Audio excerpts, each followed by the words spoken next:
So welcome to RAAONLINE. Today we are going to discuss on the topic thyroid hormones and thyroid inhibitors. So the competency here is describe the mechanism of action, uses, adverse effects of drugs used to treat thyroid disorders. Either it may be a hypothyroidism or hyperthyroidism. So here we are going to discuss about the classification of anti-thyroid drugs which is used to treat hyperthyroidism, and some of the drugs we are going to discuss, that is a propyl thiouracil, and the other category radioactive iodine, and also we are going to discuss about the iodides, how in what way it is used in the management of hyperthyroidism, then the difference between propyl thiouracil and carbimazole, which is the anti-thyroid drugs, and finally to end we will be discussing briefly about the management of thyroid storm and myxedema coma. So two conditions we are going to see. One is, first we are going to see the hypothyroidism, and the second one will be the hyperthyroidism. So before we move into the drugs, we first discuss about the structure of the thyroid gland.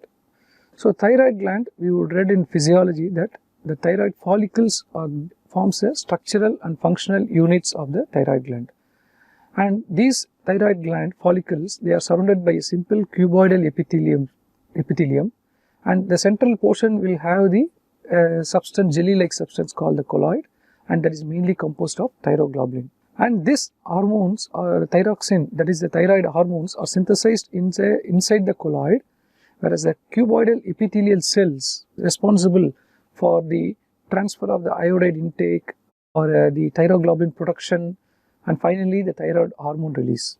Okay, so moving into the picture, this is the histological picture of the thyroid follicles, and this is the diagrammatic representation of a single follicle. So you can see this is a simple cuboidal epithelial cells, right? Similarly, this is the cuboidal epithelial cells, and the central portion is the colloid, which contains the thyroglobulin, and you can see the vascular component here, like the lymphatic vessels, the blood capillaries. Okay, so through the blood capillaries, the iodine will, from the diet, will be going through the blood, and this iodide is taken into the cuboidal epithelial cell and transferred to the apical membrane, and the thyroglobulin also is released from the epithelial cells, and they combine to form the iodination of tyrosine, which we are going to see in the next the sequence of steps involved in the synthesis of hormones. So finally, ultimately, the thyroid hormones is stored in the colloid. Okay, so this is what the individual follicle here also there, and you can see the parafollicular cells here, the small round, which you can see here. Okay, that is called C cells. That the role of that C cells is slightly different. Okay, so the function of the thyroid gland, mainly it secretes three types of hormones. As I said, the first is T3, that is triiodothyronine. Okay, so thyronine is a basic structure where the iodide which is getting trapped inside the epithelial cell and transferred to the colloid, where it combines with the iodinates the tyrosine residues of the thyroglobulin. Okay, that particular amino acids it go and attach.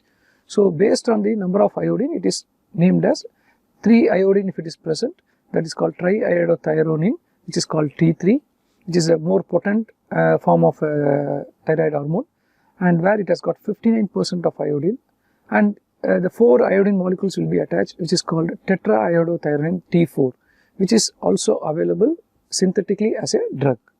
So it is called as thyroxine, and it has got 65% iodine.